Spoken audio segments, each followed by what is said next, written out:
15 अगस्त 2024, जहां लोगों को हाथ में तिरंगा लिए मेरा भारत महान का नारा लगाना था, तो वहीं लोग हाथ में कैंडल्स लिए रोड्स पर न्याय की भीख मांगते नजर आए।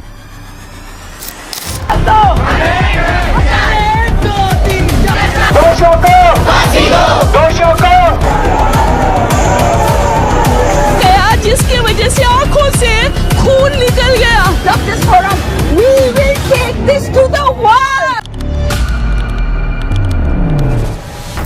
ये घटना है 8 अगस्त 2024 की, जब नारी के सम्मान को नोचता हुआ और इंसानियत को शर्मसार करता हुआ एक हादसा सामने आया। यहाँ देश अभी निर्भया रेप केस से बाहर नहीं निकल पाया था कि देश के सामने एक के बाद एक केस आते चले गए।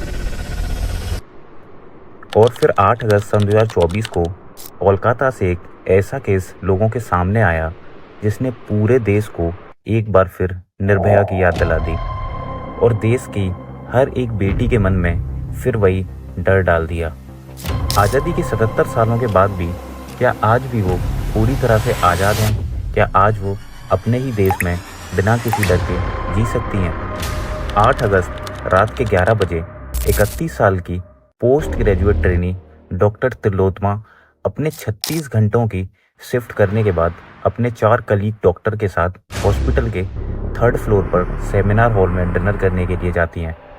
डिनर करते हुए वो लोग टीवी पर ओलंपिक्स इवेंट्स को देखने लगते हैं और थोड़े टाइम बाद जब इवेंट ख़त्म हो जाता है तो बाकी के 4 लोग वहाँ से चले जाते हैं, पर डॉक्टर तिलोत्तमा वहीं पर रेस्ट करने के लिए रुक जाती है। क्योंकि वो पिछले 36 घंटों से काम कर रही थी, इसलिए वो काफ़ी थक गई थी। 9 अगस्त सुबह 4 बजे एक शख्स को उसी सेमिनार रूम में जाते देखा गया जिसने अपने गले में हेडफोन्स डाले हुए थे, और फिर लगभग 40 मिनट के बाद उसी शख्स को वहाँ से बाहर निकलते भी देखा गया। 9 अगस्त सुबह 9:30 बजे जब एक जूनियर डॉक्टर सेमिनार रूम में एंटर करता है तो वहाँ का नज़ारा देखकर वो पूरी तरीके से हिल जाता है। डॉक्टर तिलोत्तमा, जो कि रात में सेमिनार रूम में रेस्ट करने के लिए रुकी थी, उनकी डेड बॉडी बिना किसी कपड़ों के एक ग्रीन कलर के गद्दे के पास पड़ी हुई मिलती है।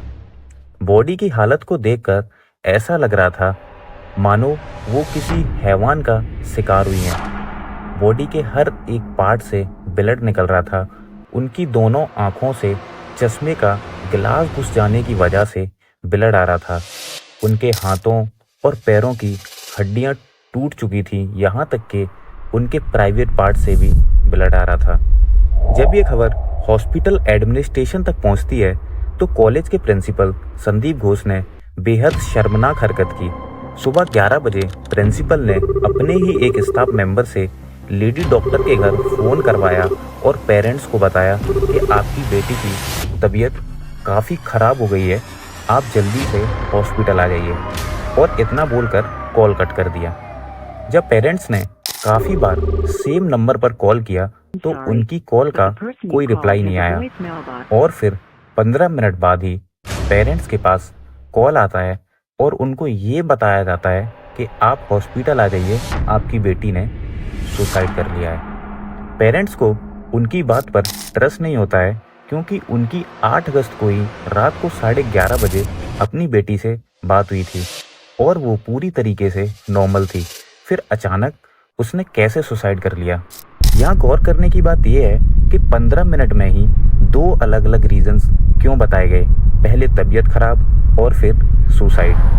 प्रिंसिपल ने ना सिर्फ इसको सुसाइड डिक्लेयर कर दिया, बल्कि अपने बयान में ये भी बोला कि इसमें लेडी डॉक्टर की ही लापरवाही है, उनको रात में अकेले सेमिनार रूम में नहीं रुकना चाहिए था। प्रिंसिपल के इतने नैरो माइंड स्टेटमेंट को सुनकर मेरा मन में सिर्फ एक सवाल आ रहा है, आखिर कोई अपनी ही जान इतनी बेरहमी से क्यों लेगा?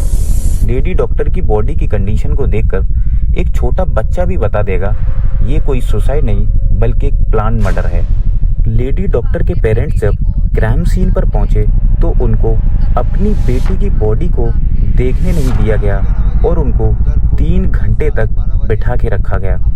पुलिस ने जब हॉस्पिटल के सीसीटीवी कैमरा को चेक किया तो उनकी नज़र एक शख्स पर पड़ती है जो 9 अगस्त सुबह 4 बजे सेमिनार रूम में जाते देखा गया और उस वक्त उसके गले में ब्लूटूथ हेडफोन्स भी थे। और ठीक 40 मिनट बाद यानी 4:40 पर जब वो शख्स सेमिनार रूम से बाहर आता है तब उसके गले में वो हेडफोन्स मिसिंग थे।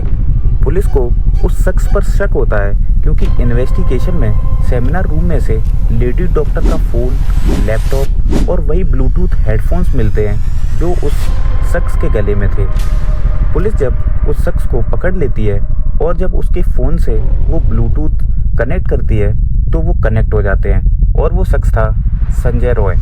संजय रॉय से जब पुलिस ने पूछताछ की तो संजय ने ये एक्सेप्ट कर लिया कि उसने ही लेडी डॉक्टर का रेप किया है। संजय रॉय एक सिविल वॉलेंटियर था और वेस्ट बंगाल में सिविल वॉलेंटियर की अपॉइंटमेंट पुलिस की हेल्प करने के लिए की जाती है और ज़्यादातर इनकी ड्यूटी हॉस्पिटल और ट्रैफिक को कंट्रोल करने के लिए लगाई जाती है जिससे कि लोगों की हेल्प हो सके। पुलिस ने जब हॉस्पिटल स्टाफ से पूछताछ की तो हॉस्पिटल स्टाफ ने बताया कि संजय रॉय के रिलेशन हॉस्पिटल अथॉरिटी के साथ काफ़ी अच्छे थे और इसका फ़ायदा वो पेशेंट से घूस खाने के लिए भी करता था। जैसे पेशेंट्स को वो बोलता था कि अगर वो उसको कुछ पैसे दे देंगे तो वो हॉस्पिटल में उसको एक अच्छी जगह पर बेड दिलवा देंगे और उसका इलाज भी काफ़ी अच्छी तरीके से और काफ़ी तेज़ी से किया जाएगा। भवानीपुर का संजय रॉय अपने मोहल्ले में भी काफ़ी बदनाम था। मोहल्ले वालों ने बताया उसने 4 शादी की थी जिसमें से पहली 3 बीवी उसके अब्यूजिंग बिहेवियर की वजह से उसको छोड़कर चली गई और चौथी वाइफ लास्ट ईयर ही कैंसर की वजह से ख़त्म हो जाती है। संजय रॉय पॉर्न मूवीज़ और शराब का भी काफ़ी एडिक्टेड था। संजय रॉय ने पुलिस को अपने बयान में बताया कि 8 अगस्त की शाम को पहले वो 4th बटालियन के एक पुलिस वॉलेंटियर के साथ शराब पीकर काली घाटी के रेड लाइट एरिया में गया और फिर वहाँ से रात के 11 बजे आरजीकर हॉस्पिटल पहुँचा और फिर 30 मिनट के बाद ही वो हॉस्पिटल से एक बार फिर से बाहर आता है और पास ही में शोभा बाजार की रेड लाइट एरिया में जाकर फिर से दारू पीता है और फिर शराब पीने के बाद वो एक बार फिर हॉस्पिटल के सेमिनार रूम में जाता है और वहाँ पर लेडी डॉक्टर को सोते हुए देखकर उसकी नीयत बदल जाती है और फिर वो लेडी डॉक्टर के साथ बेरहमी से बलात्कार करता है। जब उसका दिल पूरी तरीके से इस हैवानियत से भर जाता है फिर वहाँ से निकलकर सॉल्ट लेक के पास पुलिस बैरक में जाकर वो सो जाता है। यहाँ पर एक सवाल निकल के ये आता है कि जो इंसान पुलिस फोर्स में है ही नहीं वो कैसे इतनी आसानी से पुलिस बैरक में जाके सो गया। इससे साफ पता चलता है कि हमारे देश का कानून कितना सख्त है। जब ये खबर हॉस्पिटल स्टाफ को पता लगी तो वो लोग प्रोटेस्ट पर उतर आए। प्रिंसिपल संजय घोष ने जब ये मंजर देखा कि कैसे उनके ही हॉस्पिटल स्टाफ के लोग उनके ही खिलाफ प्रोटेस्ट कर रहे हैं तो उसने यहाँ पर एक और घटिया हरकत कर दी। प्रिंसिपल ने हॉस्पिटल के व्हाट्सएप ग्रुप में प्रोटेस्ट कर रहे डॉक्टर्स को धमकी देना शुरू कर दिया और जब ये चैट लीक हो गई तो उसको कवर करने के लिए एक और नया खेल खेला गया। पहले तो प्रिंसिपल ने मामले को दबाने के लिए इसको सुसाइड डिक्लेयर कर दिया और हद तो तब हो गई जब उसने लेडी डॉक्टर के मेंटल हेल्थ पर भी सवाल खड़े कर दिए। मामला जब ज़्यादा बिगड़ने लगा तो इन सब से बचने के लिए प्रिंसिपल संजय घोष ने ये कहकर रिज़ाइन कर दिया कि उनको सोशल मीडिया पर डिफेम किया जा रहा है और विक्टिम उनकी बेटी जैसी ही थी। लेकिन ये सब तो सिर्फ एक दिन का ही नाटक था। अगले ही दिन संजय घोष को नेशनल मेडिकल कॉलेज का प्रिंसिपल बना दिया गया। मतलब जिस आदमी को केस को गुमराह करने के लिए सजा मिलनी चाहिए उसको सजा की जगह क्या मिलता है? मिलता है एक और प्रमोशन।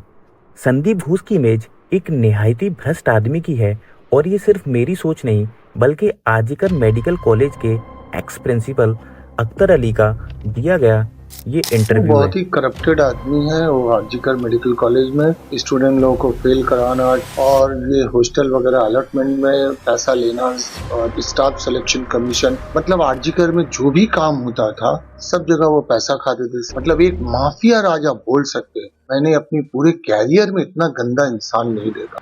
जरा सोचिए, एक ऐसा शख्स जो इतनी हायर पोजीशन पर है और जिसके डीप पॉलिटिकल कनेक्शन भी हैं, उसके लिए एविडेंस को मिटाना कितना आसान होगा।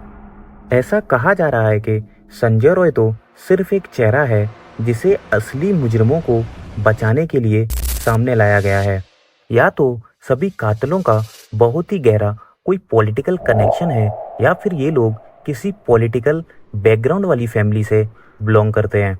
सो यही थी आज की ये वीडियो, जिसमें कोलकाता के आरजीकर हॉस्पिटल में एक लेडी डॉक्टर का बहुत ही बेरहमी से बलात्कार किया जाता है और फिर उसका मर्डर किया जाता है।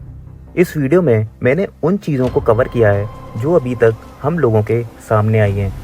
आगे जैसे जैसे इन्वेस्टिगेशन में चीज़ें निकल कर बाहर आएंगी, मैं आप सभी के सामने वो सारी चीज़ों को कवर करता रहूँगा। सो मिलते हैं अगली वीडियो में। तब तक अपना ध्यान रखें, अपनी फैमिली का ध्यान रखें। गुड बाय, जय हिंद, जय भारत।